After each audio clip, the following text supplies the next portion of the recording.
Everyday good morning దగ్గర నుంచి good night వరకు 20 చాలా మంచివాళ్ళు, ఒక ఆలోచన ఉంది, ఒక ఐడియాలజీ ఉంది. సార్ అసలు మీరు ఎలివేషన్ ఆ 17 కుటుంబాలకి కరెంట్ ఇచ్చినప్పుడు మహా టీవీ వంశీ గారి ఎలివేషన్ చూస్తుంటే బహుశా ఓజీ సినిమాలో కూడా ఆ ఎలివేషను ఆ స్థాయిలో గ్రాఫిక్స్ కూడా లేవేమో అనిపిస్తుంది సార్ నాకు.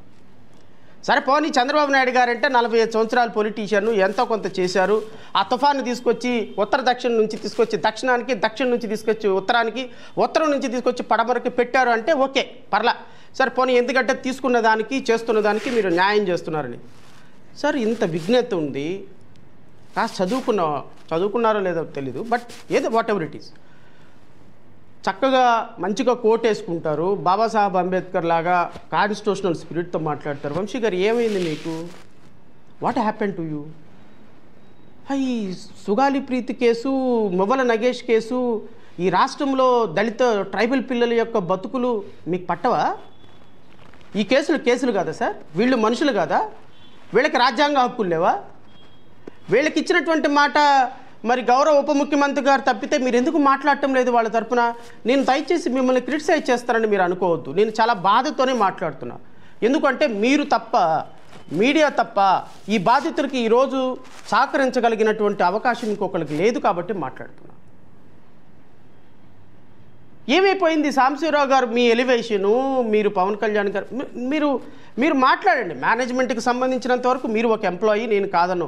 కానీ నేను మేనేజ్మెంట్లను కూడా అడుగుతున్నా, ఎందుకు ఈ ట్రైబల్ పిల్లల జీవితాలు ఎందుకు మీరు మార్చలేకపోతున్నారు? ట్రైబల్ పిల్లల జీవితం, ఒక అమ్మాయి మరణం గర్భసంచి నిండా వీర్యం ఉందని చెప్పినటువంటి గౌరవ ఉప ముఖ్యమంత్రి గారు ఈరోజు ఆ కేసును తీసుకొచ్చి పక్కన పడేసి సిబిఐకి హ్యాండ్ ఓవర్ చేస్తే, సిబిఐ ఈ కేసుని రిజెక్ట్ చేసి పక్కన పడేస్తే ఎందుకు సార్ మాట్లాడరు? ఎందుకు సార్ మాట్లాడరు? ఈ మువ్వల నగేష్ కేసు మొత్తాన్ని సిబిఐకి మువ్వల నగేష్ కేసు తల్లిదండ్రుల దగ్గరికి వెళ్ళిపోయి ఈ మువ్వల నగేష్ చనిపోయినటువంటి అబ్బాయిని నేను తీసుకొస్తాను, మొత్తం చేస్తానని జనసేన పార్టీ మొత్తం ఆ కుటుంబానికి నిలబడి ఈరోజు నిందితుడిని వాళ్ళ పార్టీలో చేసుకుంటే ఎందుకు సార్ మాట్లాడరు? డిబేట్లు బెటర్ మీరు. లేదు సార్, ఈ మువ్వల నగేష్ మత్స్యకారుడు కదా, ఇతనికి ప్రాథమిక హక్కు లేదా? నేను అడుగుతున్నా మీడియా వారిని, నేను అడుగుతున్నా స్పెషల్ స్టోరీలు వేసేవాళ్ళని. అంటే ఈరోజు నేను ఎందుకు మాట్లాడుతున్నాను అంటే, న్యాయం చెయ్యగలిగిన స్థాయిలో ఉన్న గౌరవ ఉప ముఖ్యమంత్రి గారు న్యాయం చేయకుండా ఇలా నిందితులతో కుమ్మక్కైపోయిన కేసులను కూడా మీరు ఎందుకు మాట్లాడి ప్రెజర్ పెంచి ఈరోజు బాధితులకు న్యాయం చేయరు? 17 కుటుంబాలకంట కరెంట్ ఇచ్చారంట, అది కూడా చెప్తాను నేను. ప్రధానమంత్రి జనతి ఆవాస్ న్యాయ మహా అభియాన్, ఇది ప్రధానమంత్రి ట్రైబల్ ఏరియాలో రోడ్లు, ఇవి కూడా ఉన్నాయి, రోడ్లు, లైట్లు, ఇవన్నీ కూడా లేనివి. ఎక్కడైతే రోడ్లు, కనెక్టివిటీ, ఇంప్లిమెంటేషన్ ప్రోగ్రాము ఇవేమీ లేని సందర్భంలో వాళ్ళకి ట్రైబల్ ఏరియాలో, ఎక్స్క్లూజివ్లీ ట్రైబల్ ఏరియాలో అంటే గిరిజన ప్రాంతాల్లో ఎక్కడెక్కడైతే రోడ్లు, శానిటేషను, బల్బులు, కరెంటు, విద్యుత్తు లేని చోట ఈ పథకం ప్రవేశపెట్టారు.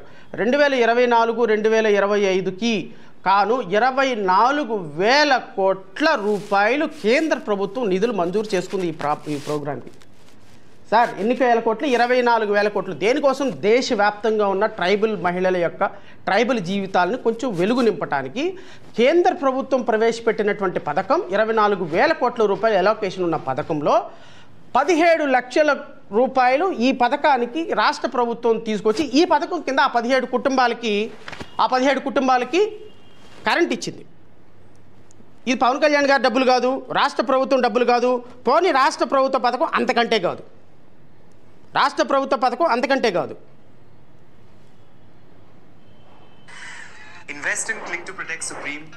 ఎట్లా? ఎవరిచ్చారు? ఇది ఎవరిచ్చారు? ఎవరి పథకం? ఎవరిస్తున్నారు? ఏంటి? ఎవరి పథకం? ఎవరిస్తున్నారు? ఏ విధంగా చేస్తున్నారు? అంటే మనం కూడా కొంచెం, నేను కూడా ఏమంటానంటే ప్రజలను ఆలోచించమంటున్నా. చొరవతో అల్లూరి సీతారామరాజు జిల్లా రొంపల్లి పంచాయతీ పరిధిలోని గూడెం గ్రామస్తులు తమ ఇళ్లలో తొలిసారిగా విద్యుత్ వెలుగులు చూశారు. 17 కుటుంబాలున్న గిరిశిఖర గ్రామానికి సుమారు 9.6 కిలోమీటర్ల మేర విద్యుత్ లైన్లు వేసి వారికి కరెంటు అందించారు. 17 కుటుంబాలకి గిరిశిఖరం అనే 17 కుటుంబాలకి గౌరవ ఉప ముఖ్యమంత్రి గారు వెళ్ళటం వల్ల ఆ కుటుంబాలకు 17 కుటుంబాలకు వచ్చినాయి. మీరు ఒకసారి ఇంటర్నెట్ కొట్టండి. నాకు తెలిసి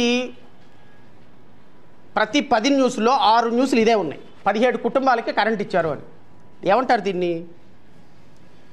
ఇంకా టీవీ 10 వాళ్ళు ఇంకా ఎక్స్ట్రీమ్కి వెళ్ళిపోయినారు చూడండి. అదే స్టైల్ కాకపోతే రోల్ చేంజ్. అప్పుడు పార్టీ అధినేత మాత్రమే